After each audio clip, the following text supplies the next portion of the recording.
व्यासपीठ या व्यासपीठावर विराजमान असलेले तुलसी शैक्षणिक समूहाचे विद्यमान संस्थापक, एक आदर्श व्यक्तिमत्व आणि तुमच्या शिस्तीमधून मला त्यांच्या स्वभावाची, त्यांच्या विचारांची खऱ्या अर्थानं ओळख होते की तुम्ही ज्या पद्धतीनं अपडेट आहात. स्टुडंट्स जसे अपडेट असतात ते अपडेशन त्या संस्थापक, प्राचार्य आणि शिक्षकांच्या शिस्तीवर अवलंबून असतं. आणि म्हणून मला वाटतं लेकरांनो, एकदा जोरदार टाळी झाली पाहिजे आपल्या तुलसी शैक्षणिक समूहासाठी. ही ही ही टाळी नाहीये, ही युवकांची टाळी नाहीये, ही टाळी युवकांची नाहीये. ती एक युवा विद्यार्थी इथं येते, एवढी मोठी सुंदर पद्धतीनं इंग्रजीत बोलते. अरे इथं आम्हाला मराठी ऐकताना नाकी नऊ येते, ती इंग्रजीत येऊन बोलते. आपल्या महाविद्यालयाची ती विद्यार्थिनी खूप छान आहे बाळा, तुझा प्रयत्न. तिच्यासाठी एकदा जोरदार टाळी देऊया. आणि रोडे सर, मी आपल्या कार्यालयात बसलो आणि मला वाटतं त्याचं नाव कुठे गेलं, तो अँकर, तू लक्षात घे बघ, तू उद्याचा युवा वक्ता आहेस, ध्यानात घे. तुला मी ओळखला तुझ्या बोलण्यामध्ये, की सगळी कौशल्य या महाविद्यालयाच्या प्रांगणात येत आहेत. तर आदित्यसाठी पण मला वाटतं एकदा जोरदार टाळी झाली पाहिजे. खूप सुंदर पद्धतीनं तो शब्दरचना, शब्दव्यूह करतोय. आणि मोटिवेशन जीवनामध्ये लेकरांनो फार महत्वाचं, लक्षात घ्या. तुमच्या ध्येयाला यशामध्ये रूपांतरित करण्याची शक्ती फक्त मोटिवेशन मध्ये आहे, प्रेरणेमध्ये आहे, इच्छेमध्ये आहे. तीव्र, मी एक शब्द देतो तुम्हाला, सोपा शब्द आहे बघा, विल पॉवर. शब्द ऐकला का तुम्ही? लिसन टू मी. शब्द ऐकला का तुम्ही? मोठ्याने सांगा मला. कोणता? Will power. तीव्र इच्छा. तीव्र इच्छा ही तुमच्या ध्येयाचं आणि यशाच्या मध्ये हिचं फार महत्वाचा रोल आहे. आणि ते आपलं महाविद्यालय देत आहे. त्यामुळे मी आदरणीय रोडे सर, त्याचप्रमाणे ज्यांच्या माध्यमातून मला येता आलं ते आमचे मित्र आणि आपल्या महाविद्यालयाचे प्राचार्य निकाळजे सर आणि तुमच्या संपूर्ण महाविद्यालयाचा सर्व शिक्षक स्टॉफ आणि विद्यार्थी मित्रांनो, मी तुम्हाला भाग्यवान यासाठी समजतो की तुम्ही खऱ्या अर्थानं शिवजयंती आज संपन्न करत आहात. पण लक्षात घ्या, महापुरुषांची जयंती, पुण्यतिथी साजरी करत असताना त्यांच्या विचारातून आम्हाला स्वतः काय करता येईल हा विचार तुम्ही आज करायचा आहे. माझी भूमिका काय, व्हॉट इज द रोल, काय भूमिका काय माझी. एक छोटंसं आयुष्य आम्हाला मिळालेलं आहे. त्या छोट्याशा आयुष्यामध्ये एक छोटंसं स्वप्न न पाहता एक मोठं स्वप्न एपीजे अब्दुल कलामांच्या माध्यमातून बघा.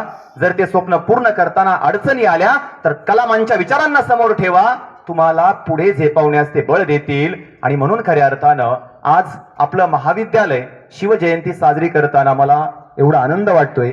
या महाविद्यालयाची शिस्त, तुमचा ऍक्टिव्हनेसपणा, डिसिप्लिन तुमच्याच महाविद्यालयाचा अँकर आहे. तुम्ही काहीही कुठून आणत नाही, सगळं तुमच्याकडे आहे. आणि म्हणून येत्या काळामध्ये हे महाविद्यालय या जिल्ह्याची प्रतिमा निश्चितपणे उंचावण्यास मदत करणारे, हा विश्वास मला आज वाटतो. छान वाटतंय. आता अपमानित होऊन जगायचं नाहीये. काय प्रतिमा आहे बीड जिल्ह्याची महाराष्ट्रात आणि भारतामध्ये, ती प्रतिमा पुसून काढण्याची जबाबदारी आमची आहे. आमच्या वर्तनावरून ती प्रतिमा तयार होते. आणि म्हणून युवकांना उठा. युवा शब्द बघा बरं, युवा उलटा केला तर वायू, आणि वायू म्हणजे वारा, वेग, पवन, ज्याला कोणी थांबू शकत नाही. ती युवा शक्ती आमच्यामध्ये असताना मी जिथे वागतो ती जागा पवित्र व्हावी, मी जिथे राहतो तो जिल्हा सामर्थ्यवान असावा, आणि तो जिल्हा ज्या राज्याचा आणि देशाचा घटक असावा ते सामर्थ्यवान राष्ट्र उभा राहावं. तीच प्रेरणा आम्हाला महाराजांच्या विचारातून घेऊन ही शिवजयंती खऱ्या अर्थानं साजरी करायची. पुनश्च एकदा आपल्या संपूर्ण टीमचं मी कौतुक करतो आणि मग आपल्या समोर शिवविचारांना या ठिकाणी मी सूत्रबद्ध करण्याचा प्रयत्न करतो. हिमालयाच्या शिखराची कणखरता, सह्याद्रीच्या सामर्थ्याची यशोगाथा, सागराच्या लाटाची शक्ती वर्धता, आभाळाच्या विशालतेची अथांगता आणि महाराष्ट्राच्या पराक्रमाची दिव्यता म्हणजे छत्रपती शिवाजी महाराज होय. छत्रपती शिवाजी महाराज होय. महाराजांचं कार्य समजून घेण्यासाठी आम्हाला महाराजांच्या काळाच्या अगोदरचा एक टप्पा पाहावा लागतो. इतिहासाची पानं ज्यावेळी आम्ही उलगडतो युवकांनो, त्यावेळी आमच्या लक्षात येतं इसवी सन पूर्व 200 ते इसवी सन 12व्या शतकांपर्यंत आपला महाराष्ट्र आणि देश वैभवाच्या शिखरावरती आहे. सोने की चिडिया म्हणून ओळखला जाणारा हा माझा भारत देश. आणि पुढे परकीय आक्रमणाला सुरुवात होते. इसवी सन 12व्या शतकामध्ये पहिलं आक्रमण सुरू होतं. त्यावेळी महाराष्ट्राला धक्का लागत नाही, पण इथल्या एकतेचा अभाव की इथल्या राज्यकर्त्यांच्या लक्षात नसलेला दूरदृष्टिकोन, यामुळे देवगिरीचा पराभव होतो. महाराष्ट्राचं आधारस्तंभ असणारा देवगिरी, त्या देवगिरीच्या किल्ल्याच्या ध्वजावरती फडकणारा गरुड ध्वज हा खऱ्या अर्थानं कोसळला तो 12व्या शतकामध्ये. आणि इथून पुढे संपूर्ण महाराष्ट्रावरती म्हणजे 12वं शतक, 13वं शतक, 14वं, 15वं आणि 16वं असे 400 वर्षाची अन्यायाची, असत्याची काळोखी रात्र आम्ही भोगलीये. शिवचरित्र इतकं सोपं नाहीये. शिवरायांचा पराक्रम शब्दात वर्णन शक्य नाहीये. शिवरायांना कुठेही बंदिस्त करू शकत नाहीयेत, कारण महाराष्ट्राची अस्मिता, महाराष्ट्राचं स्वातंत्र्य आणि देशाची अखंडता, देशाचं स्वातंत्र्य अबाधित ठेवण्यासाठी परकीय शत्रूंबरोबर मूठभर माती नावावर नसताना हा स्वराज्याचा यज्ञ ज्यांनी पेटवला, त्यात पहिली आहुती देण्यासाठी महाराज उभे राहिले. त्यावेळी त्यांचं वय होतं तरी किती? आत्ताच खऱ्या अर्थानं आमच्या लक्षात आलं पाहिजे, वय महत्वाचं नाही, वेळ महत्वाची नाही, महत्वाची आहे ते इच्छाशक्ती आणि समोर दिसणारं ध्येय स्वप्न. खऱ्या अर्थानं आऊसाहेबांचा विचार, राजमाता जिजाऊ महासाहेबांची इच्छा, त्यांचा विचार, त्यांचा संस्कार, त्यांचं आचरण, त्यांचं नेतृत्व आणि त्यांचं कर्तृत्व म्हणजे छत्रपती शिवाजी महाराजांच्या रूपात आम्हाला पाहायला मिळतं. लहानपणापासून प्रत्येक अन्याय त्यांनी शिवाजी राजांना समजावून दिला. अगदी छोटासा प्रसंग होता. बाळराजे म्हणजे छत्रपती शिवाजी महाराज हे 8-9 वर्षाचे होते आणि एक पोवाडा गायन करणारा कलाकार दरबारामध्ये आला. त्यावेळी महाराजांची इच्छा नव्हती आणि सेवकांनी येऊन सांगितलं, अहो साहेब एक कलाकार आलेला आहे, त्यांना अशी इच्छा आहे की एक पोवाडा त्याला ऐकवायचा आहे. पण राजमातांच्या झोपण्याची वेळ होती. सेवकांनी ठरवलं की नको, राजमातेला त्रास देण्याचा अर्थ नाहीये, पण राजमाता म्हणतात नाही त्याला घेऊन या, आम्ही तो पोवाडा ऐकू. पोवाडा ऐकायला जिजाऊ महासाहेब एकट्या नाही गेल्या. जाताना 8 वर्षाचे छत्रपती शिवाजी राजे सोबत घेतले, त्यांना बसवलं आणि आऊसाहेब काय म्हणतात त्या लेकराला माहितीये का? राजे हा पोवाडा नीट ऐका राजे, या पोवाड्यातला एक एक अर्थ समजून घ्या राजे, कारण या पोवाड्यामध्ये झालेला अन्याय तुम्हाला समजून घ्यायचा आहे. जोपर्यंत राजा तुला अन्याय समजणार नाही तोपर्यंत तू रयतेला न्याय देऊ शकणार नाही. आणि तो चितोड किल्ल्याचा पोवाडा ऐकल्यानंतर आपल्या मनाशी तो पोवाडा संपला. पद्मावती राणी आणि त्या सगळ्यांनी केलेला तो सगळा टाळोने, लाखो स्त्रियांनी त्यामध्ये दिलेली अहोराग्नी, हे सगळं ऐकल्यानंतर तो चितोड कसा पेटला, तो कसा पडला आणि त्या पडलेल्या चितोड मध्ये, त्या अग्निकुंडामध्ये स्वतःचं शरीर फेकून देणाऱ्या हजारो स्त्रियांची कहाणी ऐकल्यानंतर शिवरायांच्या, त्या 8 वर्षाच्या शिवरायांच्या डोळ्यात पाणी आलं नाही. ते डोळे सांगत होते.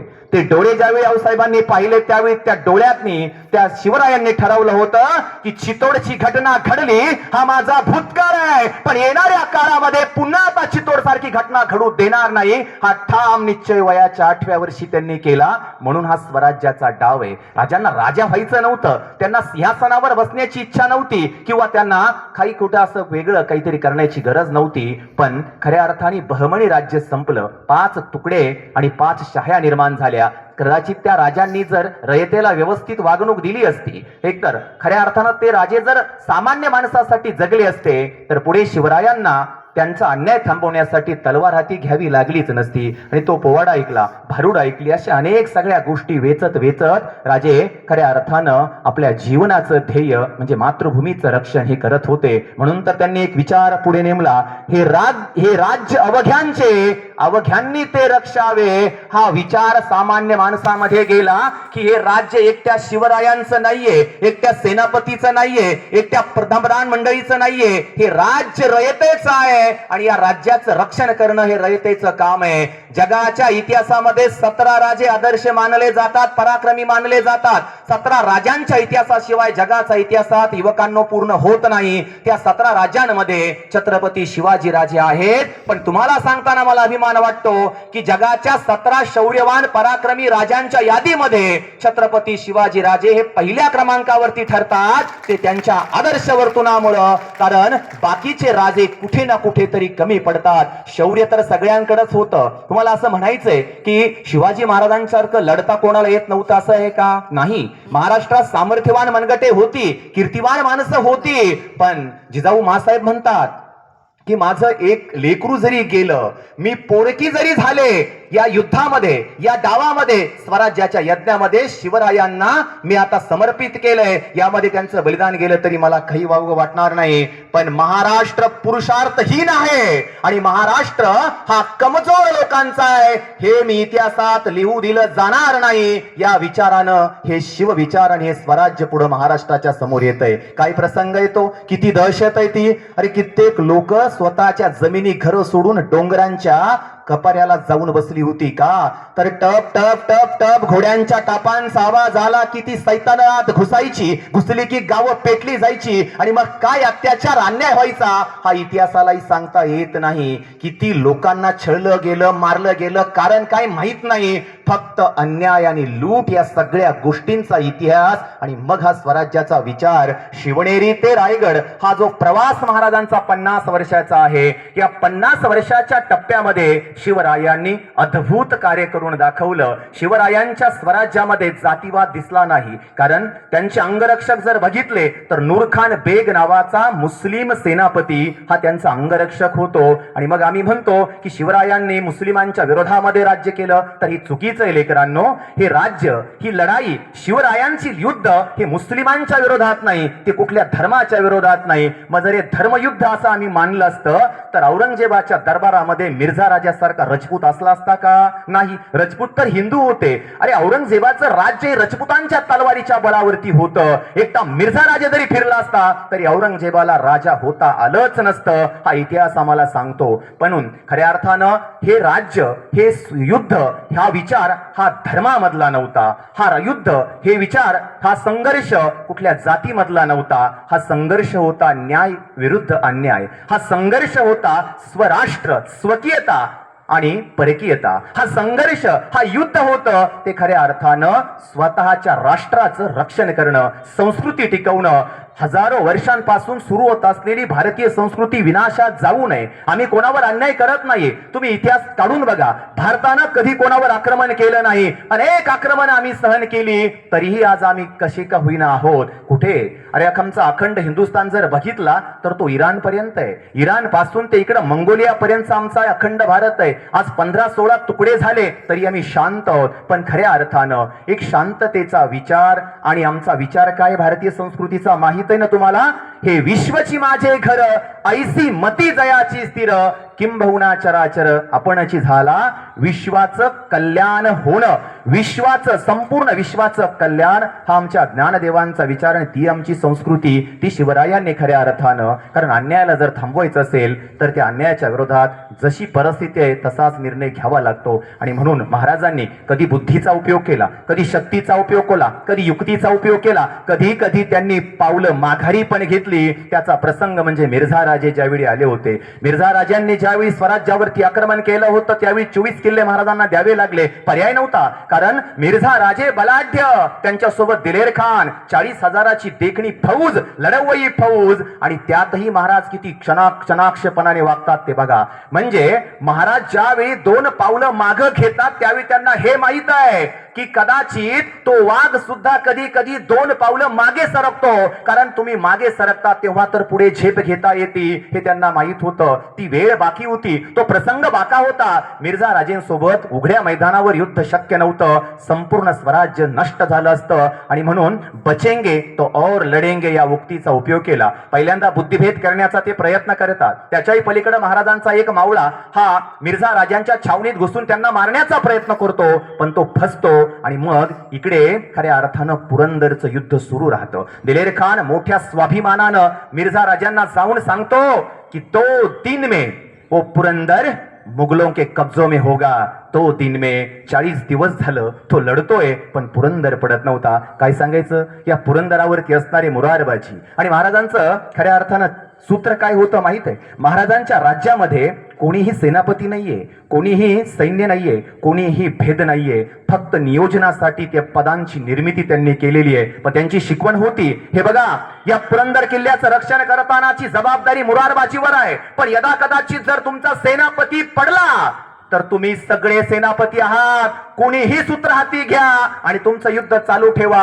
आणि म्हणून बाबांनो, खऱ्या अर्थानं या पुरंदरच्या पायथ्याला जा, त्या गगनाला भिडणाऱ्या पुरंदरला एकदा विचार आहे किल्ले, या वास्तू ही माती आमच्याशी बोलते. बोलण्याची फक्त कौशल्य आमच्यामध्ये पाहिजे, समजून घेण्याची बुद्धी आमच्यामध्ये पाहिजे. आज ही एक गडकोट आमच्याशी बोलतात, ते सांगतात हो हा तोच पुरंदर आहे. रायगडावर गेल्यावर तो रायगड सांगतो, या महाराष्ट्रातल्या नाही भारतातल्या युवकांनो, या युवतींनो, या लहान थोर, या सगळे या, एकदा या रायगडाची व्याख्या तर ऐकून घ्या. कारण महाराजांचं महाराज पण हे खऱ्या अर्थानं त्या रायगडाला समजलं होतं, त्या मावळ्यांना समजलं होतं, त्या लोकांना समजलं होतं. आणि म्हणून त्यांनी राष्ट्र रक्षणार्थ हा लढा उभा केला होता. आणि या लढ्यामध्ये मरण्यासाठी हे सगळे तयार असायचे. आज आम्ही एखादं छोटंसं नियोजन केलं, त्या नियोजनामध्ये जर आम्ही आमंत्रणाची वाट बघतो की काही नाही तिथे एक छानसा कार्यक्रम आहे आणि मला निमंत्रण दिलं नाही, आमच्या मावळ्यांना जर समजलं की एखादी मोहीम निघाली आहे, ते कुठल्या नियोजनाची वाट पाहत नव्हते, आमंत्रणाची वाट पाहत नव्हते. प्रत्येक मावळा सरकन काम सोडून रायगडाकडे निघायचा आणि या मोहिमेत मला ती जबाबदारी मिळावी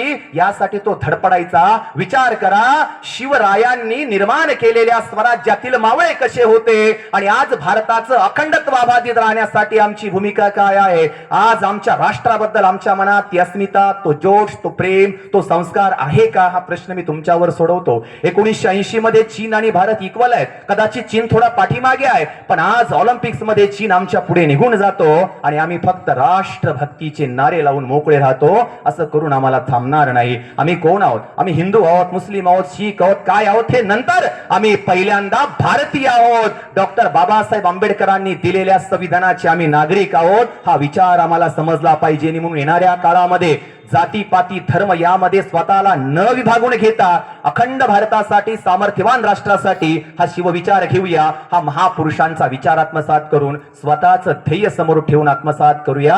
आणि मग त्या पुरंदरच्या याच्यामध्ये ज्यावेळी दिलेर खान आपल्या 3 तोफावरती चढतो, वरती किती आहे? 800 मावळे आहेत. 800 मावळे आहेत, दिवसभर लढतायत, संध्याकाळी झोपत नाहीयेत, पडलेला थोडासा भाग पुन्हा बांधून काढतायत. ही सगळी मंडळी बघते, अरे काल तो बुरुज आपण पाडला होता, हो, आणि मग सकाळी पाहतो तर बांधून. अशी असते स्वराज्य निष्ठा आणि विचार. म्हणून मी तुम्हाला म्हटलं की ध्येय मिळवायचं असेल तर तीव्र इच्छा असते एकाच डोक्यात, काही पण हो दे, पण महाराजांचा विश्वास जो आमच्यावर आहे तो तुटता कामा नये. आणि म्हणून दिवसभरात मुघली फौजांना तो बुरुज पाडताना नाकी न यायचे आणि पडलेला बुरुज दिवसभर लढणारे मावळे आपल्या रक्ताळलेल्या बोटानं पुन्हा बांधून काढत होते. म्हणून ते राज्य टिकलं, वाढलं, इतकं प्रचंड झालं की पुढे अटके पार झेंडे लागले. आणि म्हणून खऱ्या अर्थानं हा महाराजांचा विचार आम्हाला समजला पाहिजे. हा राष्ट्र विचार आहे. शिवविचार म्हणजे काय आहे लेकरांनो? ती एक ऊर्जा आहे. शिवाजी राजांचा विचार काय आहे? ती एक ऊर्जा, एक प्रेरणा आहे, ती एक देशभक्ती आहे आणि ती एक राष्ट्रनिष्ठा आहे, मातृभक्ती आहे, पितृभक्ती आहे. आणि त्याच्याही पलीकडे जाऊन खऱ्या अर्थानं शिवविचार म्हणजे मानवता आहे, माणुसकी आहे. जर महाराजांनी कुठल्या एका धर्माचा तिरस्कार केला असता तर काजी हैदर सारखा मुस्लिम वकील स्वराज्य न्यायाधीश हा स्वराज्यात राहू शकला नसता. याच्याही पलीकडे जाऊन बघा, अश्वशाळेचा प्रमुख कोण आहे? तर मोहम्मद सैस नावाचा एक मुस्लिम मावळा हा महाराजांच्या अश्वशाळेचा प्रमुख आहे. संभाजी राजांना घोडा चालवण्यात तरबेज कोणी केला? तो मोहम्मद सैसनं केला. कारण महाराजांचं, संभाजी महाराजांचं घोडं फिरवण्याचं कसब जगामध्ये कोणत्या योद्ध्यांकडे नाहीये. आणि म्हणून संभाजी राजांना असं घडवलं शिवरायांनी. शिवराय किती बुद्धिमान होते त्याचं उदाहरण म्हणजे छत्रपती संभाजी महाराज आहे. कारण महाराज आपल्या पुत्राला सांगतात, शंभूराजे आमचे शत्रू वेगळे, आमची वेळ वेगळी आहे आणि तुमच्या वेळेला तुमचे शत्रू वेगळे असणार आहेत. तुमचा शत्रू बलाढ्य आहे. शंभूराजे लक्षात घ्या, आमच्या सोबत आम्ही कशा पद्धतीनं हे सगळं स्वराज्य निर्माण केलंय. उद्या या तख्तावर तुम्ही ज्यावेळी बसाल त्यावेळी तुम्हाला दिल्लीचं तख्त सर्वात प्रचंड आणि सामर्थ्यवान आहे. ज्यावेळी औरंगजेब हा दक्षिणेमध्ये आला होता महाराष्ट्र गिळंकृत करायला, 5.5 लाख फौजा घेऊन तो येतो आणि स्वतः बादशहाच्या इतिहासामध्ये कोणत्या युद्धावरती औरंगजेब गेला नाही, पण तो संभाजी राजांना संपवण्यासाठी. संभाजी महाराज ही व्यक्ती नाहीये, औरंगजेबासारखा बुद्धिमान राजा दुसरा कोणी नाहीये. त्यांची बुद्धी एवढी भयान होती म्हणून तर तो 105 वर्ष जगतो. झीनत नावाच्या एका मुलीवर फक्त विश्वास आहे, पत्नीवर नाहीये, सेवकावर नाही, कुणावरही नाहीये आणि क्रूर पद्धतीनं वागणार आहे. आमचे प्राचार्य शिवाजीराव भोसले म्हणतात की औरंगजेबाचं सैन्य जर बाहेर निघलं तर पृथ्वीवरच्या इंद्रासारखं त्याचं वैभव होतं, पण निसर्गानं, नियतीनं त्याला थोडी जरी विशाल बुद्धी दिली असती तर हे सगळं श्रेय त्याला मिळालं असतं. पण तो अन्याय आणि अत्याचाराचा धनी होता. तो राज्य मिळवण्याच्या लालसेमध्ये सामान्य माणसांवरती अन्याय करत होता. आणि म्हणून औरंगजेब, मला प्रश्न पडतो, तुम्हाला पडतो की नाही ते बघा, छत्रपती शिवाजी महाराज रायगडावरती आहेत, स्वराज्यामध्ये आहेत, तोपर्यंत औरंगजेब महाराष्ट्रात का येत नाही? आणि छत्रपती शिवाजी राजांच्या मृत्यूनंतर संभाजीराजे तख्तावर बसता क्षणीच औरंगजेब आपली सगळी शक्ती पणाला लावतो. दिल्लीचं तख्त रिकामं राहतंय 28 वर्ष. 5.5 लाख फौजा घेऊन तो दक्षिणेमध्ये महाराष्ट्रात तळ ठोकून बसतो आणि आपल्या प्रत्येक सरदाराला सांगत असतो की मुझे संभाळ चाहिए आणि मला हे स्वराज्य संपवून टाकायचंय. मला कसल्याही परिस्थिती संभाजीच्या या स्वराज्याचा विनाश करायचा आहे. आणि म्हणून 1681 ते 1689 या 9 वर्षाच्या काळामध्ये 23 वर्ष, किती वय होतं संभाजीराजांचं? 23 वर्ष. 17व्या वर्षी बुधभूषणम सारखा जगातला सर्वोत्कृष्ट ग्रंथ त्यांनी लिहिला. मग याचा विचार करा की छत्रपती संभाजीराजे किती बुद्धिवान असणार आहेत. 2 तलवारी घेऊन जगाच्या रणांगणामध्ये सर्वात पुढे असणारे, सैन्य पाग आणि राजा पुढं, असं उदाहरण आम्हाला पाहायला मिळत नाही. 120 लढायामध्ये एकही पराभव संभाजीराजांचा होत नाही. 120 लढायामध्ये ते अजिंक्य राहतात. एका वेळी 12 मोहिमांचं नेतृत्व छत्रपती संभाजीराजे करतात. मग याचा अंदाज घ्या की खऱ्या अर्थानं ते किती सामर्थ्यवान असणार आहेत. गद्दारी झाली नसती तर शंभूराजांना पकडणं शक्य नव्हतं. मात्र गद्दारांमुळं ते पकडले गेले. आणि म्हणून इतिहासकार म्हणतात की अजून 20 वर्ष जर छत्रपती संभाजीराजांना मिळाले असते तर इंग्रजांच्या ताब्यात भारत कधीच गेला नसता. उलट भारताचा दबदबा हा संपूर्ण जगावर निर्माण झाला असता. आणि म्हणून छत्रपती शिवाजी महाराजांना समजून घेताना आमच्या लक्षात आलं पाहिजे, अजून आम्ही काय विचार करतो की छत्रपती शिवाजी महाराज म्हणजे युद्ध.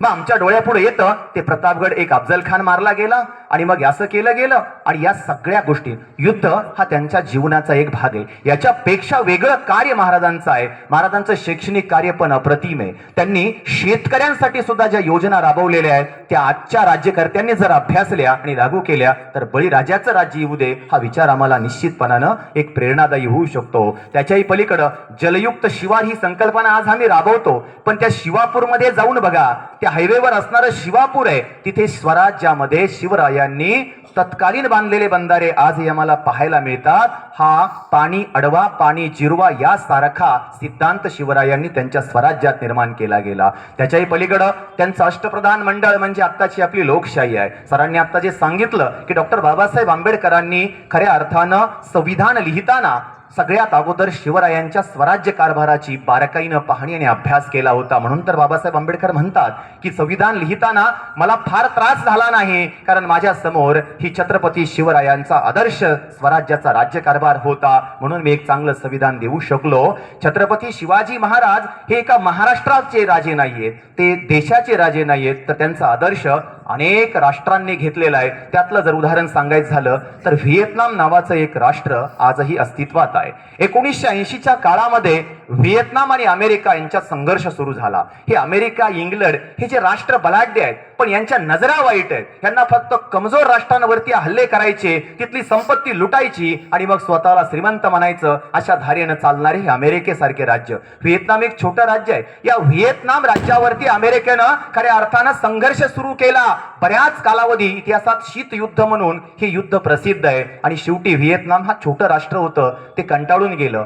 त्यावेळेचे व्हिएतनामचे राष्ट्राध्यक्ष विचार करतात की आता देशाचं स्वातंत्र्य अबाधित ठेवता ठेवता जर सगळे नागरिक मारले गेले तर मग नुसत्या वास्तूंचं स्वातंत्र्य त्याला काय अर्थ आहे. शेवटी आपण आता शरणागतीचा निर्णय घेऊया. त्या राष्ट्राध्यक्षांना प्रचंड वाईट वाटतं. संध्याकाळी 7 वाजता ते आपल्या चीफ जनरलला बोलवून घेतात आणि सांगतात पहाटे 5 वाजता श्वेत ध्वज तयार करून अमेरिकेचे विमान आले की त्यांना ते ध्वज दाखवा, शरणागती स्वीकारा आणि व्हिएतनाम त्यांच्या ताब्यात देऊन टाका. या राष्ट्राध्यक्षाला एवढ्या वेदना होतात. तो म्हणतो की माझ्या कारकिर्दीमध्ये माझं राष्ट्र जर कुणाचा गुलाम होत असेल तर आता मला जगण्याचा अधिकार नाही. आणि तो आत्महत्याचा विचार करतो. पत्नीला समजून द्यायचं नाही, कारण आपण आत्महत्या केली तर पत्नीचं काय होईल, मुलांचं काय होईल. आणि म्हणून संध्याकाळी 8 वाजता ते जेवण करत नाहीत. पत्नी बोलवायला येते, जेवण ते म्हणतात नाही. आता या राष्ट्राची धुरा सांभाळताना हे राष्ट्र आता परकीयांच्या ताब्यात द्यायचंय आणि त्याचा कर्णधार मी आहे. माझ्या काळात असं होतंय. हा अपमान व्हिएतनामच्या पुढच्या पिढीला जर समजला तर मला जगण्याचा अधिकार नाही. म्हणून मृत्यूचा विचार करणारे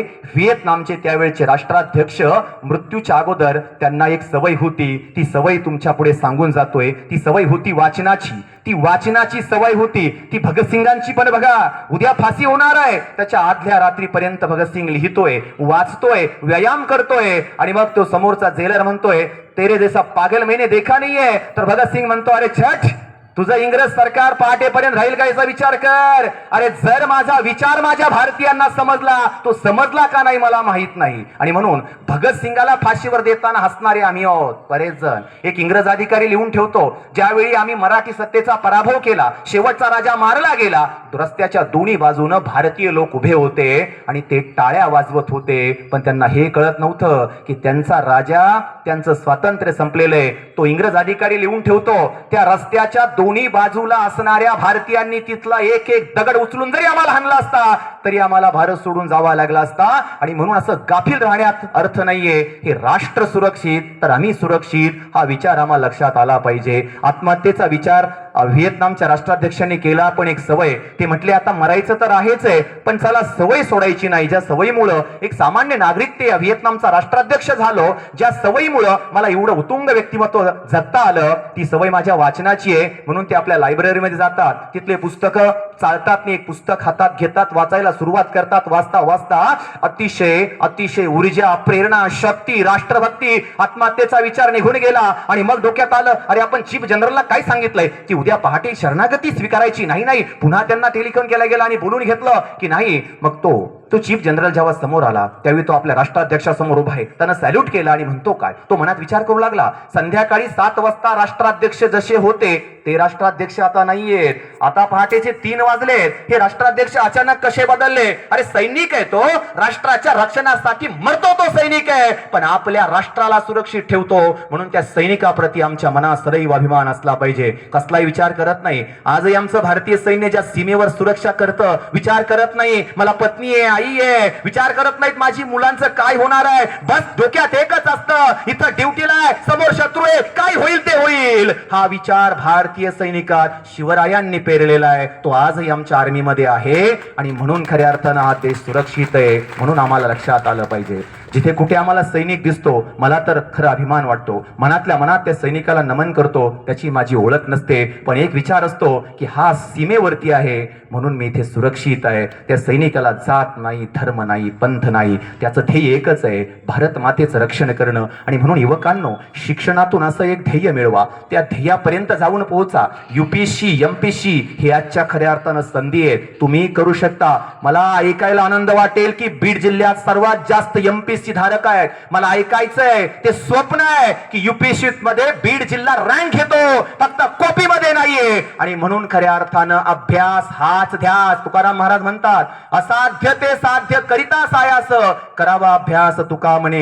एक छोटं उदाहरण आहे, एक छोटासा आहे, फक्त एक ट्रॅक पकडा, काही लागत नाहीये, एक ट्रॅक पकडा, एक जिद्द पकडा. आणि ज्याला असं वाटतं की मला पुण्याला जावं लागतं, दिल्लीला जावं लागतं, काही नाहीये. आपल्या आईचे कष्ट डोळ्यापुढे आणा, बापाला डोळ्यापुढे आणा. अरे बाप डोळ्यापुढे आला, त्याची वेदना कळाली ना तुम्हाला, तुम्ही IAS झाला, लक्षात घ्या, तुम्हाला दुसरं काही सांगायची गरज नाही. आणि म्हणून तो व्हिएतनामचा राष्ट्राध्यक्ष आणि चीफ जनरलला फार आनंद झाला, कारण त्यालाही वाटत होतं मी आर्मीचा प्रमुख आणि शरणागती स्वीकारायची, काहीतरी वेगळा आदेश मिळणार आहे मला. आणि मग ते म्हणतात की आता शरणागती नाही, मग काय, आता मी सांगतो त्या पद्धतीने आपल्या सैन्याची व्यूहरचना करा, युद्धनीती बदला. की युद्धनीती बदलली जाते. अमेरिकन विमानं सकाळी पहाटे येऊन बॉम्ब टाकण्यासाठी जागा शोधतात, कुठेच सैनिकाच्या छावण्या नाहीत, सगळे टेंट निघून गेले, टेंट काढून टाकले व्हिएतनामने. आणि झाडांच्या फांद्या घेतल्या, त्या फांद्यामध्ये सैनिक लपून बसला आणि सारखा फिरत राहिला. अमेरिकन विमानं पाहायचे, ड्रोनने बघायचे, खाली फक्त झाडं दिसायचे, पण त्या झाडाच्या फांद्यामध्ये सैनिक लपला होता. असं करत चकवा देत देत दुसऱ्या तिसऱ्या दिवशी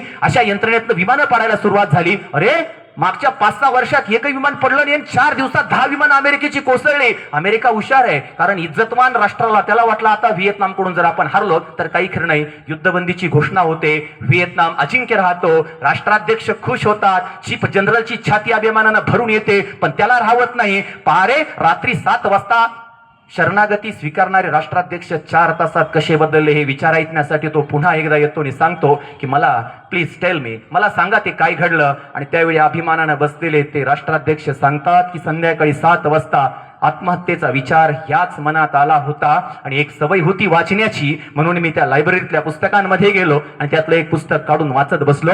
एवढी प्रेरणा मिळाली, राष्ट्रभक्ती जागी झाली, रक्त सळसळलं. अरे जन्म एकदाच आहे, असा मृत्यू स्वतःहून नाही घ्यायचा, तर मैदानावर असं लढायचं की मारणाराला पण कळलं पाहिजे आज कोणासोबत भिडलोय, असं जगायचं. आणि ते पुस्तक होतं राजा शिवछत्रपती. राजांचा एक विचार व्हिएतनामच्या राष्ट्राध्यक्षाने घेतला.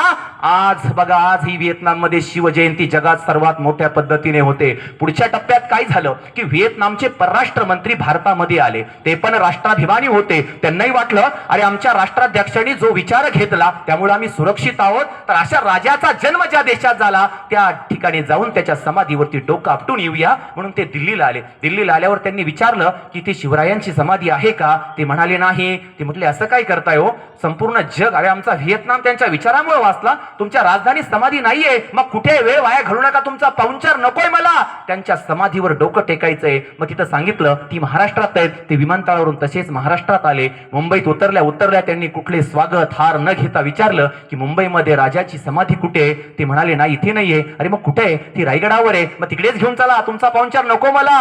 सुरक्षा कवच सगळं तोडत ज्यावेळी रायगड तो पाहतो त्याच्या मनातल्या उतुंग इच्छा की कसा असेल हा छत्रपती शिवाजी राजा, कसा असेल ते स्वराज्य की फक्त राष्ट्रासाठी मरण्यासाठी लोक तयार असायची. हा विचार माझ्या राष्ट्रानं स्वीकारला. रायगडाच्या पहिल्या पायरीवर डोकं टेकून ती माती हातात घेऊन तो विचार करतो, हीच ती पवित्र माती आहे जिथे छत्रपती शिवाजी राजे वावरले. हीच ती माती आहे जिथं राष्ट्रभक्त निर्माण झाले. हीच ती माती आहे ज्यांनी जगातल्या सर्वात बलाढ्य शाह्यांना उलथून टाकलं. हाच तो रायगड आहे जिथून संपूर्ण मोहिमा ऐकल्या गेल्या. आणि मग ती माती घेऊन तो पिशवीत भरतो. पत्रकार विचारतात की याचं काय करणार आहे? ते म्हणतात माझ्या व्हिएतनामच्या मातीत ही माती नेऊन मिसळणार आहे, कारण तिथे असे शिवरायांच्या विचारांची पुढची पिढी तयार व्हावी.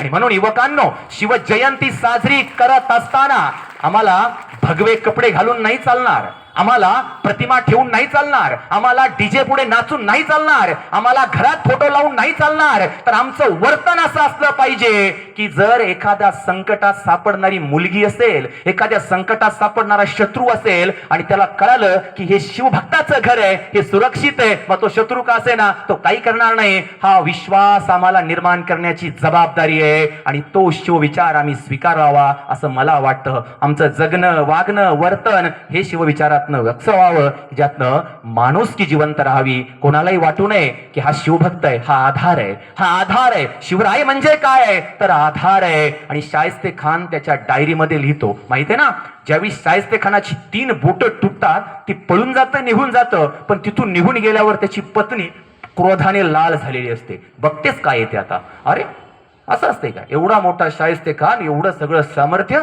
आणि तुम्ही पळून जाताय. ती ज्यावेळी दुसरीकडे त्यांची भेट होते त्यावेळी शाहिस्ते खानाची पत्नी त्याला म्हणते, काय काय शौर्य आहे तुमचं? हा, अरे आम्ही महिला, आम्ही बायका, आमच्या जीवाची काही पर्वा नाही. तुमच्यावरती हल्ला झाला, आमचं काही विचार करायचा? मुली पाठीमागं, सगळं आपलं कुटुंब पाठीमागं, एकट्याचा जीव वाचवण्यासाठी निघून गेला.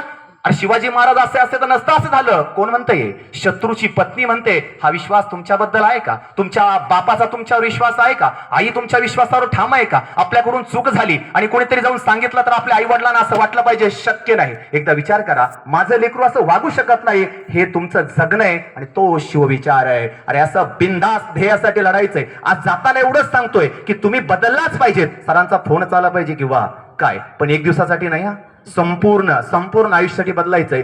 ती शाहिस्ते खानाची पत्नी म्हणते, देख पाहतेच आता काय येते. ती तलवार काढून त्याच्या गळ्याला लावते की आम्हाला शत्रूच्या पक्षात सोडून निघून येत आहे. आणि ते तुटकी बोट घेऊन असे थरथर त्या पत्नीला मानतो. अरे वाघासारखा राहणारा शाहिस्ते खान काही होता, तो लढाव्या होता, योद्धा होता, भयान योद्धा होता तो. पण ते सारखं 3 बोटाकडे बघायचं आणि त्याला विचारायचा, अरे जान बच गई, उंगली होते. विचारच केला नाही कधी त्यानं की शिवाजी राजा माझ्या दालनात येऊ शकतो.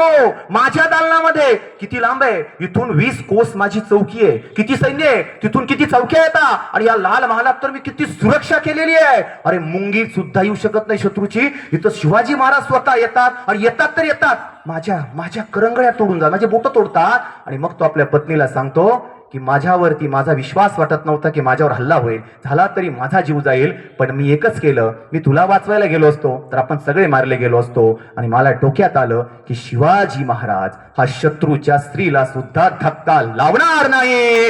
हा त्यांचा जगणं आणि हा त्यांचा व्यक्तिमत्व आहे. मी बिनधास्त होतो, तो मला सोडणार नाही, पण माझ्या पत्नीला आणि मुलीला धक्काही लावणार नाही. कारण अधर्म, अन्याय आणि स्त्रियांच्या बाबतीचा सन्मान, कारण हे राज्य व्हावं ही स्त्रींची इच्छा. स्त्री म्हणजे देवता, स्त्री म्हणजे देवता. आणि शिवरायांच्या स्वराज्यात स्त्री सुरक्षितता. आणि भारतामध्ये आज आमची युवती एकटी फिरू शकत नाही, हे पटत नाही, हे बुद्धीलाच पटत नाही. मग सांगा मला की आम्ही शिवभक्त आहोत का? कपाळावर गंध लावून चालणार नाही.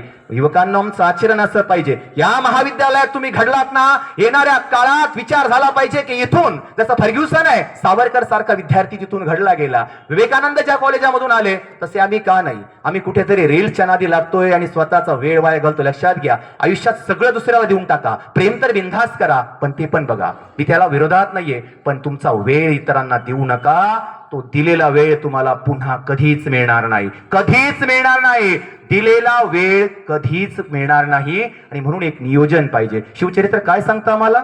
नियोजन. काही नियोजन आहे महाराजांचं. आम्ही म्हणतो प्रतापगड, काही शक्य वाटतंय? 40,000च्या फौजेमधून अफजल खानासारखा धुरंधर योद्धा समोर आहे आणि औरंगजेब. मी तुम्हाला म्हणत होतो की शिवराय रायगडावर असताना औरंगजेब दक्षिणेत येत नाही, आणि शिवराय गेल्यावर तो दक्षिणेत का येतो? त्याचं कारणच हे होतं की एका युद्धामध्ये औरंगजेब हा दक्षिणेचा सुभेदार असतो. शहाजहान ज्यावेळी गादीवर असतो, दक्षिणेत सुभेदार औरंगजेब असतो, आणि आदिलशाह तख्ताचा सर्वात सामर्थ्यवान सेनापती अफजल खान आहे. शूरवीर आहे तो, फक्त नीती नाहीये लोकांकडं. अन्यायाच्या विरोध अन्याय करणारी माणसं आहेत, म्हणून ते इतिहासामध्ये आज खऱ्या अर्थानं दुष्कलंकित झाली. आणि मग या औरंगजेब आणि अफजल खानाच्या युद्धामध्ये अफजल खानानं औरंगजेबाचा पराभव केला होता. औरंगजेबाच्या मुसक्या बांधून त्यानं औरंगजेब आपल्या छावणीत बांधून टाकला होता. आणि मग तो औरंगजेब अफजल खानाला प्रचंड घाबरायचा. पण तो औरंगजेब आहे, मी म्हणालो ना, तो अत्यंत बुद्धिमान आहे. तो औरंगजेब आहे, त्याला माहिती आहे आता मी वाचत नाही. आणि मग शहाजहानचा चौथा मुलगा औरंगजेब आहे, आणि तो औरंगजेब जो की युवा आहे, तो युवा आहे, तारुण्य त्याचं कसं आहे, तो शक्तिवान आहे, आणि उद्याचा तो राजाही होऊ शकतो. त्याला अफजल खानानं युद्धात पराभूत करून आपल्या छावणीत आणून बांधलं होतं. पण औरंगजेब हा प्रचंड बुद्धिमान आहे. तो असा डाव खेळतो आणि तो त्या अफजल खानाला काय म्हणतो, काय करणार आहेस मला मारून तू? अरे आपण दोघं सगळे सोबत आहोत, तू रे राजा नाहीयेस, आदिलशाही तख्त तुझ्याकडे नाहीये, तू एक काम कर, मला सोड. मी इथून गेलो की दिल्लीचं तख्त मी घेणार आहे. मी राजा झालो की आदिलशाहला संपून टाकून तुला राजा करू. त्याच्या अगोदर तो सोनं देण्याचा सगळे आमिष त्याला दाखवतो. पण अफजल खान त्या आमिषाला बळी पडत नाही. पण शेवटची चाल औरंगजेब करतो की मला सोड, मी दिल्लीचं तख्त ताब्यात घेतलं की मी तुला राजा करणार आहे. आणि शेवटी हे राजा होण्याचं जे वेळ, त्यामध्ये औरंगजेबाला तो सोडून देतो. आणि मग तो औरंगजेब ज्यावेळी प्रतापगडावरती त्या युद्धाकडं संपूर्ण जग बघत असतं की आता शिवाजी महाराज वाचू शकत नाहीत. कारण आतापर्यंतचा इतिहास असा आहे की अफजल खान ज्या मोहिमेवर गेला, विजय घेऊन आला. अफजल खानानं आजचे कित्येक राजे, कित्येक योद्धे युद्धात संपवले, मिठीत घेऊन संपवले. त्याच्या चाली फार वेगळ्या होत्या. आणि त्याच्याही पलीकडं की संभाजी, शिवाजी राजांचे मोठे बंधू, त्यांना सुद्धा कनकगिरीच्या युद्धामध्ये या अफजल खानानं फसवलं. आणि तिथंच तोफेच्या गोळ्यामध्ये जिजाऊ मासाहेबांचा हा मोठा मुलगा मारला गेला होता. ती आग आणि ते सगळ्या वेदना आऊसाहेबांच्या उरामध्ये होता. शेवट एक पोरग तेही स्वराज्याच्या डावास लावून त्या आपल्या खऱ्या अर्थाने राष्ट्र वाचवण्यासाठी लढत होत्या. आणि शिवरायांवर किती प्रचंड दबाव आहे. 2 वर्षाचे संभाजीराजे आहेत, त्यांची सर्वात प्राणप्रिय पत्नी सई ती अंतरुणाशी खेळी, तिचा मृत्यू होतोय. आणि अशा परिस्थितीत खऱ्या अर्थानं प्रतापगडावरती युद्धाला जायचंय. या सगळ्या वेदना मुठीत बंद करून त्या अफजल खानाच्या भेटीला ज्यावेळी निघतात, त्यावेळी त्यांचं नियोजन सांगतो मी तुम्हाला. बघा, 40,000ची फौज घेऊन अफजल खान आला, पण महाराजांनी प्रत्यक्ष रणांगणावर किती जण उतरवले? 11 जण. बघा, महाराजांचं महाराज पण काय आहे, तुम्ही किती मोठे आहात, किती शूरवीर आहात, तुमच्याकडे काय आहे याचा त्यांनी विचार केला नाही. आमचे MP UP वाले बरोबर, माझं गणित थोडं कच्चं आहे, काय करतो त्या गणितला, सोडणार त्या गणितला, बाकी विषय आहेत बघ ना तिकडं, 10 मार्क गेले, हा दे सोडून. तुझा स्ट्रॉंग कोणता विषय त्याच्यावर फोकस कर ना, अजून ते भरून काढ ना दुसऱ्याकडून. नाही नाही, मी ते तसं केलं असतं हो, पण हे असं झालं. हे असे एक्सक्यूज देणारे मुलं नको आहेत, हे असे कारण सांगणारे नको आहेत. ते रणांगण, मी आणि माझं ध्येय एवढंच आमच्या डोळ्यापुढे आहे. 40,000ची फौज पाहता पाहता पाऊण लाखाची झाली. सगळे सरदार तिकडे जाऊन मिळत होते, पण प्रत्यक्ष मैदानात किती उतरवले महाराजांनी. शत्रू बलाढ्य आहे, पण युद्ध नीती कशी असते ते बघा. युद्ध रणांगण कोणतं असू द्या, महाराज ठरवायचे आणि तसंच ते घडवायचे. तशी परिस्थितीत निर्माण करायचे. नाही, आम्ही प्रचंड घाबरलोय, आम्ही फार घाबरलोय. तुम्ही काय, तुमचा पराक्रम काय. असे कित्येक स्तुती गाणारे पत्र, कित्येक पत्र, सारखं घाबरल्यासारखं. आणि मग त्यालाही त्याचा इगो चढतोय, गर्व, अरे एक तर घाबरलंय, काय येत आहे, हे गेलेलंच आहे, काही अडचण नाहीये. आणि शामियानामध्ये महाराज काय करतात बघा, सगळं सोनं नाणं, जेवढी काही संपत्ती आहे ती सगळी त्या शामियानामध्ये लावली जातात. मूळ उद्दिष्टापासून अफजल खानाला परावृत्त करण्यात ते सक्सेस होतात. मानसशास्त्राचा त्यांनी इथे केलेला प्रचंड मोठा प्रयोग आहे. अफजल खानाबरोबरच्या युद्धातलं महाराजांचं यश, त्यांचं सूत्र आहे मानसशास्त्र. आणि ते सोनं, ते सगळं ज्यावेळी अफजल खान येतो त्या शामियान्यात पाहतो, एवढं सगळं सोनं शिवाजी राजांकडं एवढ्या शामियान्यात असेल तर शिवरायांच्या तिजोरीत किती सोनं असेल. आणि आता मी शिवरायांना मारणार आहे, ते सगळं माझं होणार आहे. स्वप्नात गेलं, ते स्वप्नामध्ये, दिवा स्वप्नामध्ये गेलं,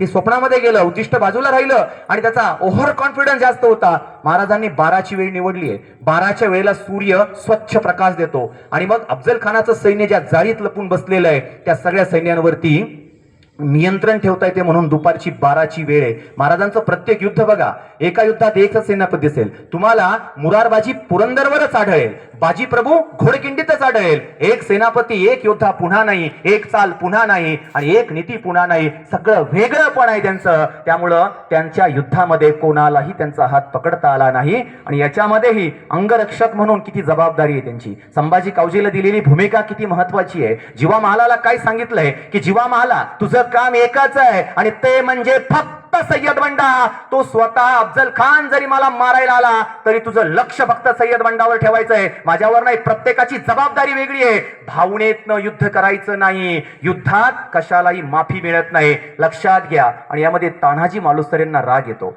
आम्ही एवढे जीवाची माणसं, बालपणापासून सोबत, आणि मला जबाबदारी नाही. अरे युद्धात जायचंय, मृत्यू येऊ शकतो. आणि तानाजी रुसलेले पाहून मग महाराज सांगतात की तानाजी, तुमची भूमिका वेगळी आहे. तुमची भूमिका काय आहे की 10,000ची फौज घेऊन उरलेली सगळी सेना एकही परत जाता कामा नये. एवढी मोठी जबाबदारी, तेवढी मोठी त्यांचा आनंद आहे. ही सगळी मृत्यूची वाट पाहताना मृत्यूला कवटाळणारी माणसं आहे. हा आमचा इतिहास आम्हाला माहित पाहिजे आणि त्या इतिहासातून प्रेरणा घेत आमचं उद्दिष्ट, ध्येय आम्ही समोर ठेवलं पाहिजे. आणि मग आम्ही खऱ्या अर्थानं आमच्या जीवनात यशाच्या शिखरावरती जाणार आहोत. महाराजांचं निरीक्षण, महाराजांचं कौशल्य हे अत्यंत जबरदस्त आहे. आणि म्हणून प्रत्येक युद्धात त्यांची चाल, त्यांची निर्णय क्षमता आणि त्यांचा दूरदृष्टिकोन हा प्रचंड मोठा आहे. आणि म्हणून अहंकारामध्ये, अभिमानामध्ये अफजल खानाला गुंतवून त्यांनी आपला हेतू, इथेही पहिला वार महाराज करत नाहीत, त्यांच्यावर वार होतो आणि म्हणून ते वार करतात. आणि हे युद्ध संपल्यानंतर सगळ्यात मोठा धक्का हा औरंगजेबाला बसतो. त्याच्या डोळ्यापुढे उभं राहतं की याच अफजल खानाने मला पकडलं होतं, मला पराभूत केलं होतं. आणि म्हणून जोपर्यंत शिवराय आहेत, औरंगजेब हा महाराष्ट्रात येत नाही. आणि शिवरायानंतर तो महाराष्ट्रात येण्याचा प्रयत्न करतो, पण तरी त्याला पुढे यश मिळत नाही. अगदी 1 वर्षामध्ये हे स्वराज्य मी संपवेल या भावनेनं आलेलं हे 5.5 लाख सैन्य 28 वर्ष या महाराष्ट्रासोबत झुंजतं. पण काय परिस्थिती बघा ना, संभाजी महाराजांच्या मृत्यूनंतर राजाच नाहीये, राजा नाहीये, महाराणी ताराबाई आहे. ही आमच्या युवतींना कळाली पाहिजे. त्या रील्स मधल्या, चित्रपटातल्या आणि मालिकेमधले आयडॉल्स नाहीत आपले. आयडॉल्स या महाराणी ताराबाईंसारखे आहेत, त्यांचे ऋण आहेत आमच्यावर. म्हणून आज आमचा हा शौर्यवान इतिहासने भारत उभा आहे. आणि म्हणून महाराणी ताराबाईंची शौर्यगाथा काय आहे युवतींनो एकदा समजून घ्या. कधी कंटाळात ना, एकदा ती जीवन कहाणी वाचा आणि मग आपल्याला कळेल. स्वतः तलवार घेऊन ही रणरागिणी युद्धामध्ये आलेली आहे. आणि म्हणून नव्या युगाच्या नारीचा विचार नाही दुबळा हो, अबला नव्हे मी सबला हो, अबला नव्हे मी सबला हो. मुलींनी स्वतःला कमी समजणं सोडून द्या. अगदी ताटमानेनं, मुलगा मुलगी काहीच नाहीये. बुद्धी, कसब, कौशल्य आणि ज्याचा त्याचा प्रयत्न. बघा, प्रयत्न करणारे आणि प्रयत्न न करणारे असे 2च गट मी मानतो. प्रयत्न करणाऱ्यांमधून जेवढं सुटतं तेवढंच प्रयत्न न करणाऱ्याला मिळू शकतं. आणि म्हणून प्रयत्न करत राहा. यश मिळणार आहे. यश मिळवण्याचा शॉर्टकट नाही, कुठल्या झाडाला येणारं ते फूल नाही, तर मेहनतीनं, घामातून, कष्टातून आम्हाला ते मिळवावं लागेल, उमलावं लागेल आणि फुलवावं लागेल. हे शिवचरित्र आम्हाला सांगतं. तो विचार आम्ही स्वीकारला पाहिजे. म्हणून तर पुढच्या टप्प्यामध्ये 10 वर्षाचं पोरग ही हातात सापडेल ते उतरून या मुघली फौजांच्या विरोधामध्ये प्रत्येकाचा विचार जागा केला. अरे असं भिवून मरण्यापेक्षा राष्ट्र सुरक्षित करूया, हा विचार खऱ्या अर्थानं दिला. आणि म्हणून ज्यावेळी काय झालं, 1680ला महाराजांचा मृत्यू झाला. महाराजांचा मृत्यू झाल्याची बातमी एका सरदारानं, एका सेवकानं ती घेतली आणि तो इतक्या वेगानं औरंगजेबाकडे धावत निघाला. त्याला वाटलं की मी जर आता बादशाहला जाऊन सांगितलं तर बादशाह खुश होईल, फार प्रसन्न होईल आणि मला खूप काही मिळून जाईल. आणि औरंगजेब आपल्या तख्तावरती बसलेला आहे आणि मग तो सेवक येतोय. सेवक सांगतोय की खुश खबर है, बहुत अच्छी खबर है, बहुत बड़ी खबर है अलमपना, आप जितनी देर से, कितनी उम्र से इंतजार कर रहे थे, ऐसी खबर सुनाना चाहता हूं मैं. औरंगजेब म्हणते. औरंगजेबाला फार स्तुती आवडत नव्हती. औरंगजेब फार चनाक्ष आहे. औरंगजेब इतका बुद्धिमान आहे, त्याचं उदाहरण मी तुम्हाला सांगणार आहे. आणि मग तो सेवक म्हणतो, त्या सेवकाला सांगता, सांग बाबा काय आहे, काय खबर आहे. परंपरा, बहुत अच्छी खबर है कि हमारा सबसे बड़ा शत्रु शिवाजी महाराज मर चुका है. शिवाजी महाराजांचा मृत्यू झालेला आहे आणि ही अत्यंत चांगली खबर आहे. आणि यावेळी त्या सेवकाला असं वाटलं होतं की मला बक्षीस मिळेल. तख्तावरती बसलेला औरंगजेब खटकन उभा राहिला. खटकन उभा राहिल्याबरोबर आपला किमांश त्याने बाजूला काढला आणि आपल्या माळेकडे त्यानं हे करत करत, झाप करत करत तो खाली येऊ लागला आणि हात उचलून खन करत्या सेवकाच्या कानफडीत तो मारतो आणि सांगतो, तमीज से बात किया करो, तमीज से बात किया करो, इतना मत उछालो. अरे बैर शिवाजी के साथ नहीं था, बैर उसकी सोच के साथ था. वो कैसे सोचता है, वो हमसे बड़ा बनना चाहता है, वो एक मशाल बनना चाहता है, वो एक प्रेरणा बनाना चाहता है और हम सबको गुलाम बनाना चाहते हो. शिवाजी व्यक्ति से मेरा बैर नहीं है, उसकी सोच और उसकी विचारधारा से मेरा बैर है. बस उसकी विचारधारा, वो तो चला गया, पर क्या पता उसकी विचारधारा नहीं जाएगी और तूने बहुत बड़ी गलती की है. आणि तोच औरंगजेब 2 पायावरती बसून आपल्या अल्लाहकडे नमाज करतो. तो म्हणतो की हे अल्लाह, कि इस धरती का सबसे नेक बंदा आ रहा है, जिसने कभी शत्रु की स्त्री को भी, तो म्हणतो शत्रूच्या स्त्रियांना सुद्धा वाईट नजरेनं पाहिलं नाही, तर सुरक्षित पोहोचवणारा या पृथ्वीवरचा एक नेक बंदा येतोय. उसके लिए दरवाजे खुले रखना. शत्रू सुद्धा ज्या राजाचं गुणगान गातो असं आम्हाला जगता आलं पाहिजे. हे शिवचरित्र आम्हाला समजलं पाहिजे. आणि म्हणून हे धर्मयुद्ध नाही, हे कुठल्या जातीतला वाद नाही, हा विचारांचा वाद आहे, हा खऱ्या अर्थानं नेतृत्व करण्याचा वाद आहे, हा सत्य आणि असत्याचा वाद आहे, न्याय आणि अन्यायाचा वाद आहे. आणि म्हणून महाराजांचं महाराजपण ज्यांना ज्यांना समजलं लेकरांनो, ते तुम्ही समजून घेण्याचा प्रयत्न करा. महाराजांचं महाराजपण आमच्या तानाजी मालुसरेंना समजलं, प्रश्नही केला नाही आणि कोंडाण्या या किल्ल्यावरती जाताना त्याला सिंहगड हेच करून ते थांबले. आणि मग त्या महाराजांचा विचार फक्त टिकवायचा, यासाठी आमचे तानाजी येसाजी बाजी पासलकरांचे, बाजी पासलकर पहिले सेनापती युद्धात असे घुसतात. महाराजांना युद्धामध्ये विजय हवा आहे, पण महाराजांचा विचार काय आहे की मावळा जाता कामा नये, सैन्य जाता कामा नये, किल्ला गेला तरी चालेल पण माणूस जाता कामा नये. आणि म्हणून महाराजांची युद्धनीती कशी आहे. आपल्याला एक प्रश्न पडतो की महाराज शेकडो फौज घेऊन निघायचे आणि शत्रूची फौज ही हजारो लाखो मध्ये असायची, पण महाराजांचा हा मावळा, त्याचं ट्रेनिंग असं जबरदस्त होतं की ते एक मावळा म्हणजे 10 जण, त्याला टार्गेटच दिलेलं असायचं की एका मावळ्यानं 10 शत्रू लोळवल्याशिवाय माघार घ्यायची नाही. आणि ते काही हो त्याच्या सोबतचा जर पडला तर ती जबाबदारी पडायची. आणि म्हणून महाराजांचे 100 सैन्य असेल तर 100 गुणिले 10 तेवढ्या पद्धतीचं टार्गेट होतं. हे आम्हाला पुढच्या याच्यामध्ये माहित पाहिजे. एका युद्धामध्ये आपल्या सैनिकांच्या गळ्यावरती काही खुणा पाहतात महाराज सैनिकांना फार जीव लावतात, महाराज शेतकऱ्यांना फार जीव लावतात. आणि म्हणून आजच्या राज्यकर्त्यांची जबाबदारी आहे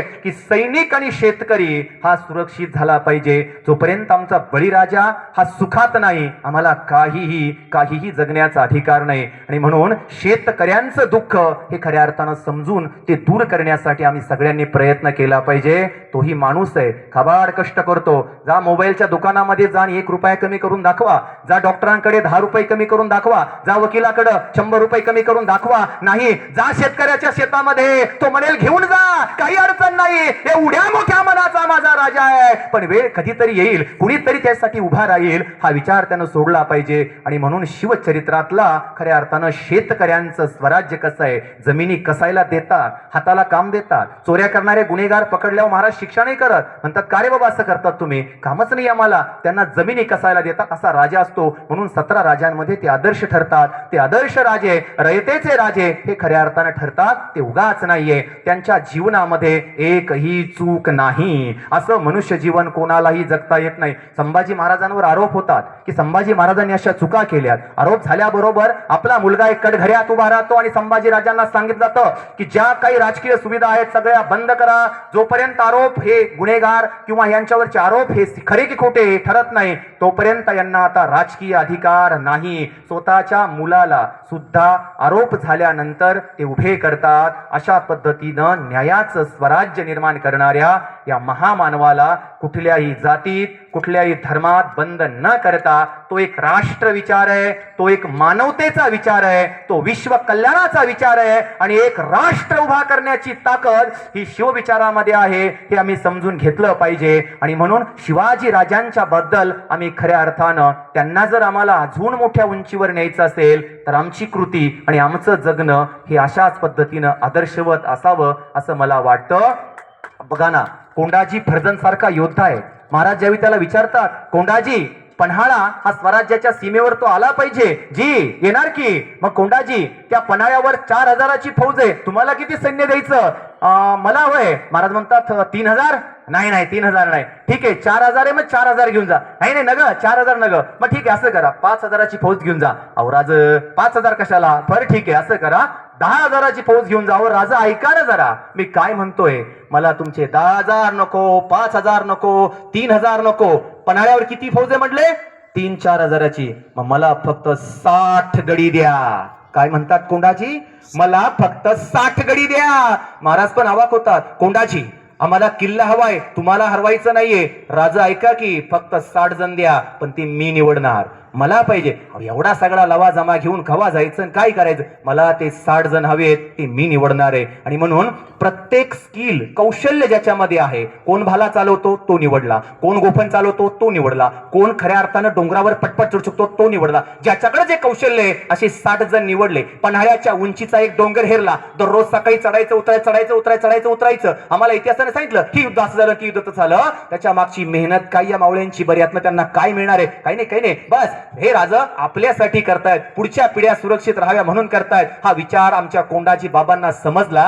60 गडी घेऊन गेले. पण महाराजांचा जीव कुठं लागतोय? कोंडाजी युवा आहेत, त्यांच्या सामर्थ्यावर शंका नाहीये, पण कोंडाजी हरवायचे नाहीयेत. कारण कोंडाजी फर्जन म्हणजे तानाजी मालुसरे यांचे शिष्य, त्यांच्या तालमीत झालेले. अरे बाबा तो कोंडाणा घेताना मी तानाजी हरवला, आता कोंडाजी हरवून चालणार नाही. कारण पुढचं उद्दिष्ट फार मोठं आहे, एक एक माणूस महत्वाचा आहे. म्हणून महाराज दुसरी एक टीम तयार करून कोंडाजीला बॅग देण्याचे आदेश करतात. आणि काय म्हणतात, तुम्ही कोंडाजीला मदत करताना जर त्यांना समजलं तर त्यांचा स्वाभिमान दुखावेल, आणि स्वाभिमान दुखावला तर आमचा माणूस आम्हाला नाराज करून चालणार नाही. फक्त लक्ष ठेवा आणि गरज पडली तर मदत करा, पण कोंडाजी जाता कामा नये. म्हणजे तानाजी मालुसरेच्या वेळेस महाराजांनी ज्या पद्धतीनं पाहिलं ती चूक ते पुढच्या वेळेस होऊ देत नाही. एक कव्हर बेज ज्याला आपण म्हणतो ती तुकडी ते पाठवतात, पण त्याची वेळ येत नाही. आमचे कोंडाजी भयान होते. ते काही तासात तो पन्हाळा स्वराज्यात दाखल करतात. जगाच्या इतिहासामध्ये जेवढे युद्ध आहेत युवकांनो, 60 सैनिकांना घेऊन लढणारं हे शिवचरित्रातलं एक महान युद्ध आहे. तो आदर्श आमच्या समोर पाहिजे.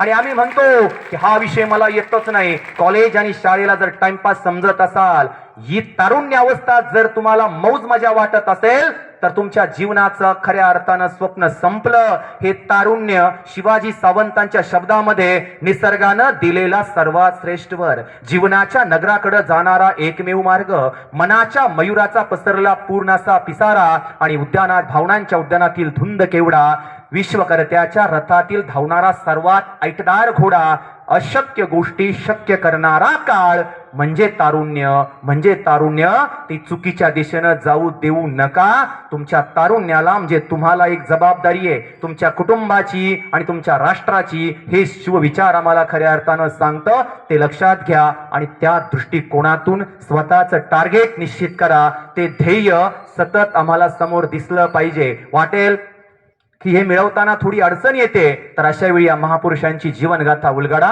तुम्हाला प्रचंड ऊर्जा मिळून जाणार आहे. आणि म्हणून हे जीवन नश्वर आहे, हे नश्वर जीवन आहे, याचा अहंकार नको. खूप श्रीमंत असाल तर शांत राहा, खूप गरीब असाल तर अजून शांत राहा. आणि लक्षात घ्या की गरिबी फक्त शिक्षण आणि ज्ञान दूर करू शकतं, याच्याशिवाय या जगात तुम्हाला दुसरं कोणी मदत करणार नाही. आणि म्हणून मिळालेलं आयुष्य चांगल्या पावलानं, टॅलेंट जे असतं बघा, त्या टॅलेंटला एक संस्कार मिळाला पाहिजे. टॅलेंटला जर संस्कार मिळाला ना, तर ती खऱ्या अर्थानं राष्ट्रासाठी उभं राहतं. बघा ना, एकीकडे एपीजे अब्दुल कलाम आहेत आणि एकीकडे आमच्या खऱ्या अर्थानं तो कसाब होता.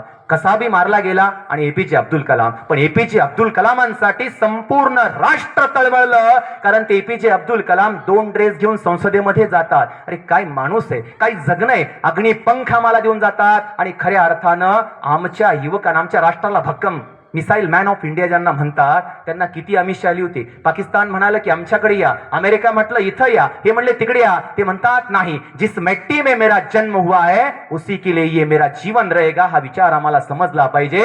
आणि म्हणून युवकांनो, स्वप्न दिवसा बघा, उघड्या डोळ्यांनी बघा.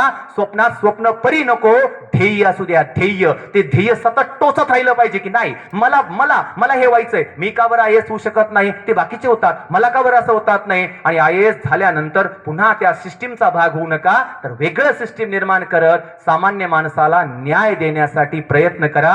तो खरा विचार हा शिवजयंतीच्या माध्यमातून मी तुमच्या सर्वांना समर्पित करतो की आपण शिवरायांचे विचार स्वीकारताना हे राष्ट्र माझं कर्तव्य आहे, की राष्ट्रनिष्ठा यासाठी आहे. आणि हेच उद्दिष्ट डोळ्यापुढे ठेवून तुम्ही तुमच्या जीवनामध्ये प्रचंड उंचीवरती जावा. तुमच्या माध्यमातून माझ्या बीड जिल्ह्याची उंची अजून मोठी व्हावा. अभिमान वाटतो की माझ्या बीड जिल्ह्यातली एक मुलगी देशाच्या खो खोची कर्णधार होते. हे आम्हाला कोणी सांगत नाही, पण थोडी काही चूक आमच्याकडून घडली की सगळ्यात जास्त बदनामी आम्हाला सहन करावी लागते. पण हे तुलसी महाविद्यालय आणि इथली विचारधारा मला एक खात्री देऊन जाते की तुमच्या माध्यमातून येणारी पिढी ही सक्षम असेल. तुमच्या पुढील वाटचालीला मी खूप खूप शुभेच्छा देतो. तुमच्या महाविद्यालयाचे संस्थापक आदरणीय रोडे सर आणि संपूर्ण स्टाफसाठी जोरदार टाळी द्या. आणि तुमच्या उज्ज्वल भविष्याचा एक ठाम निर्धार करा, एक विचार करा. आयुष्य फार छोटे लेकरांनो. रांगोळी माहितीये ना किती टिपक्याची, ते आपल्याला माहित नाही.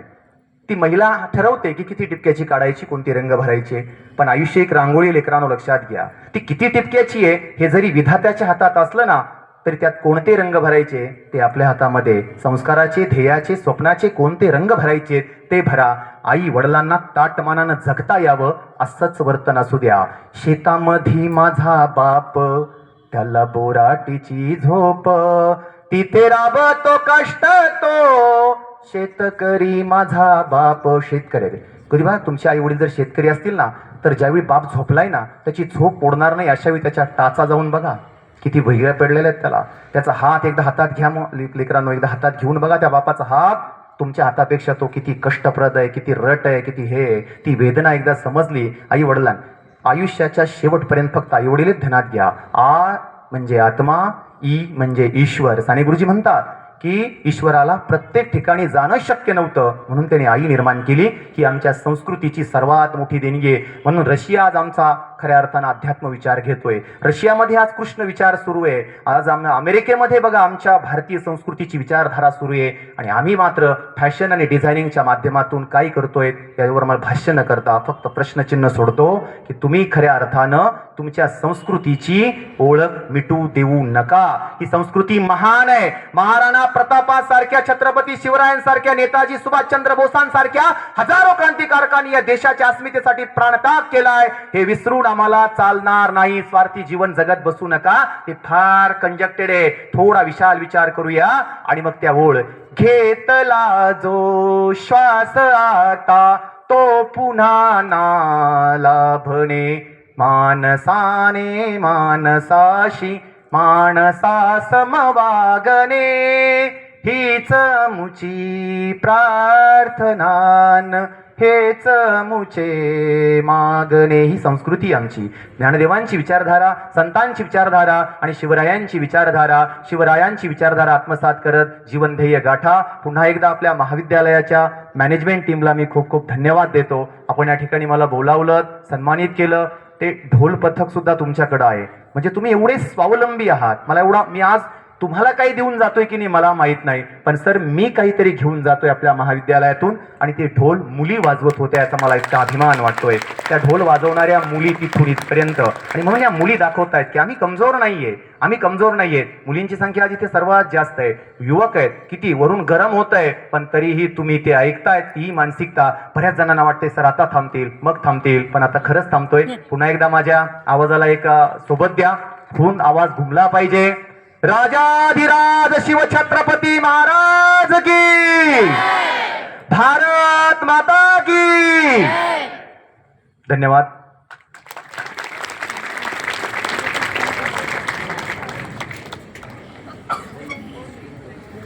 धन्यवाद सर. या आताच